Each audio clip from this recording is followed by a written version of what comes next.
नारायणं नमस्कृत्य नरं चैव नरोत्तमं देवीं सरस्वतीं व्यासं ततो जयमुदीरयेत्।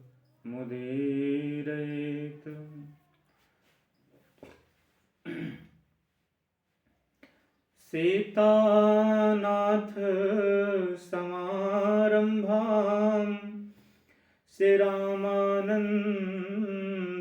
मध्यमाम् अस्मदाचार्यपर्यन्तां श्रीगुरु परम्पराम्।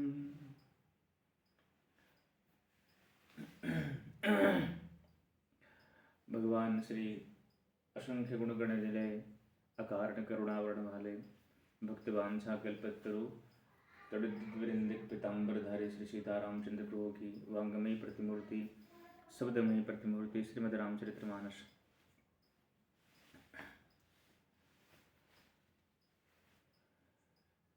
रामचरितमानस के उत्तरकांड में दोहा संख्या 89, 88 से मध्य में और 89 के बीच में, 88 और 89 के बीच में एक चौपाई है और उस चौपाई में बड़ी सुंदर बात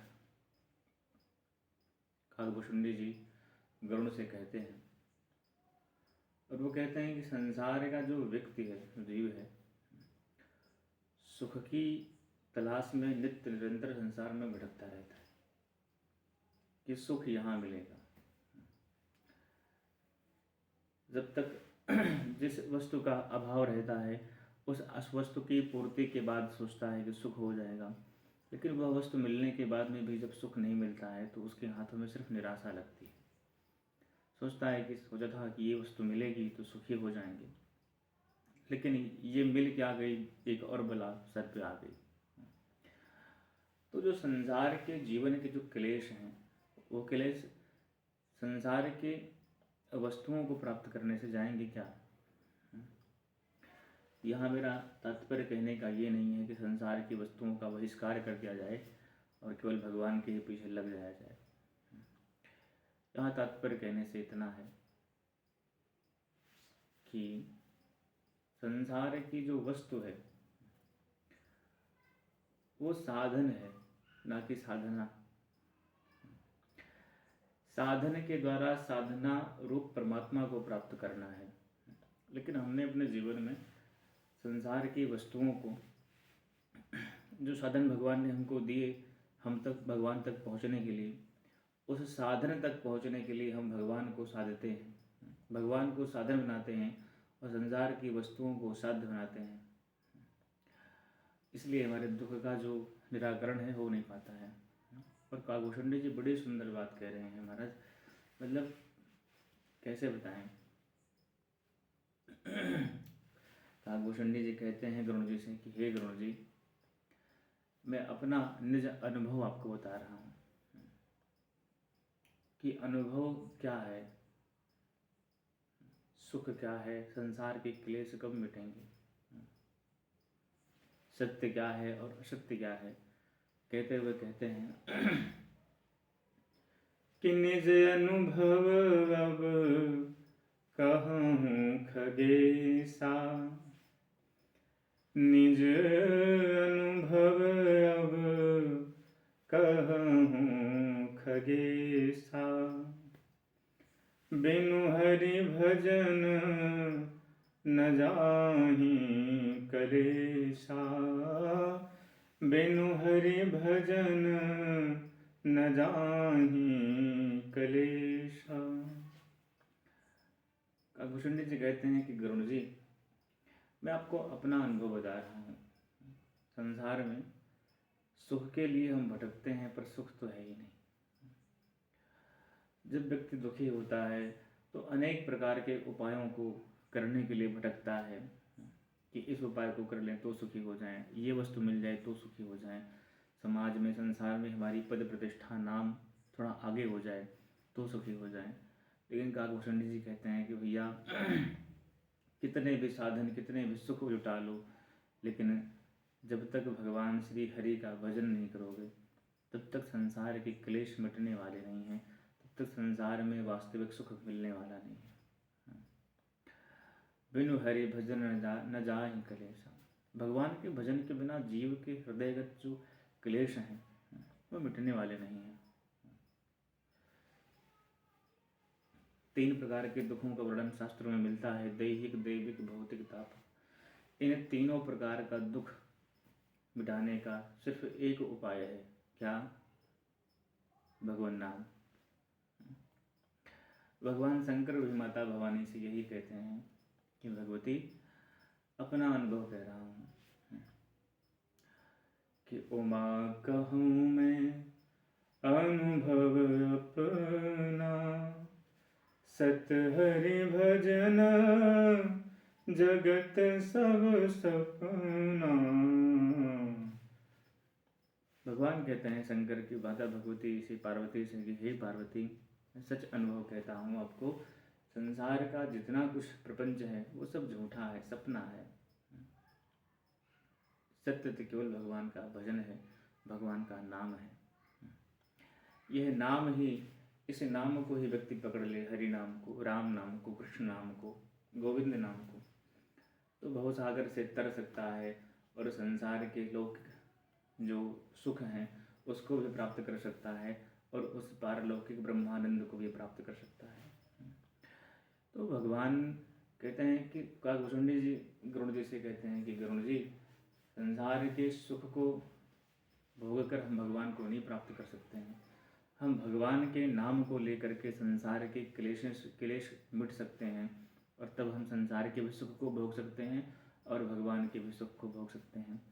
तो सारा जो सार है वो यही है कि भगवान नाम ही संसार का सार है। समस्त दुखों की सिर्फ एक कुंजी है, भगवान नाम।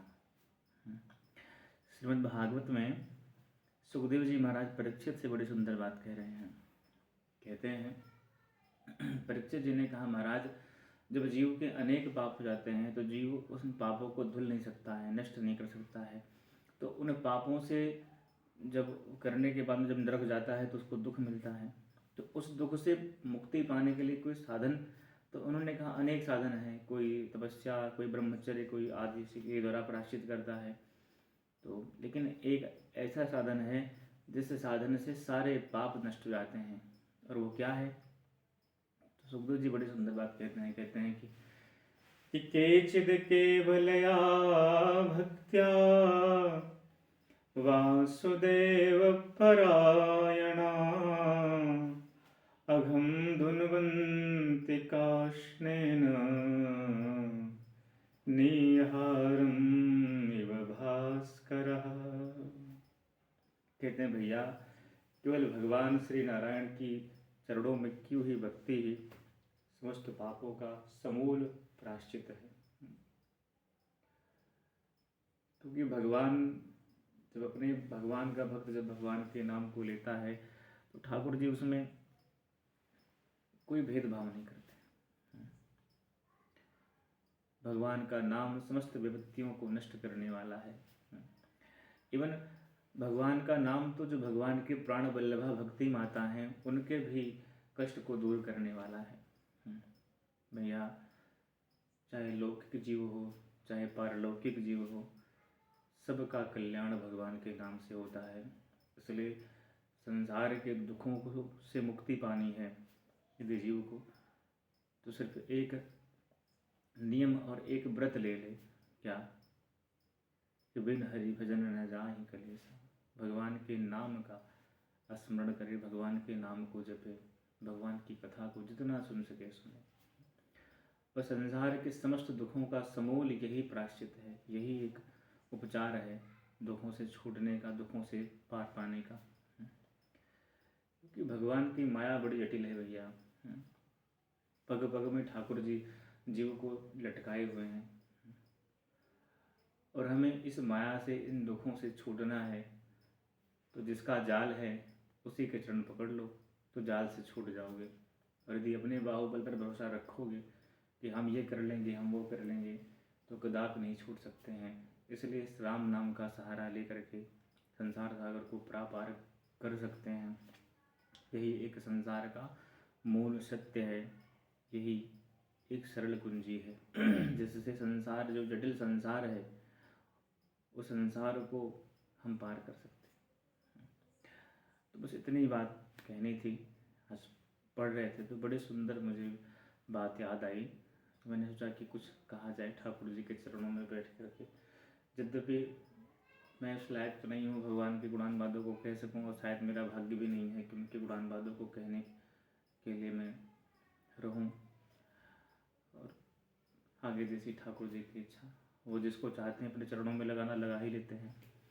हमारी क्या मजाल कि हम उनके गुणों को गा सकें, और हमारी क्या मजाल कि हम उनको सुना सकें। जिस प्रकार से हर एक चीज़ के लिए चुनता व्यक्ति है, वैसे ही भगवान भी अपने सेवा में उसी को लगाते हैं जो उनको लायक दिखता है अपने चरणों में लगने लायक। हम नालायक जीव उनके लायक नहीं हैं, इसलिए भगवान शायद चाहते हैं कि हम उनके चरणों में ना लगें, उनकी हमें गुणान वादों को गाने की सेवा ना मिले। तो जैसे रघुनाथ जी की इच्छा यही चाहते हैं, तो यही सही। जय सिया राम।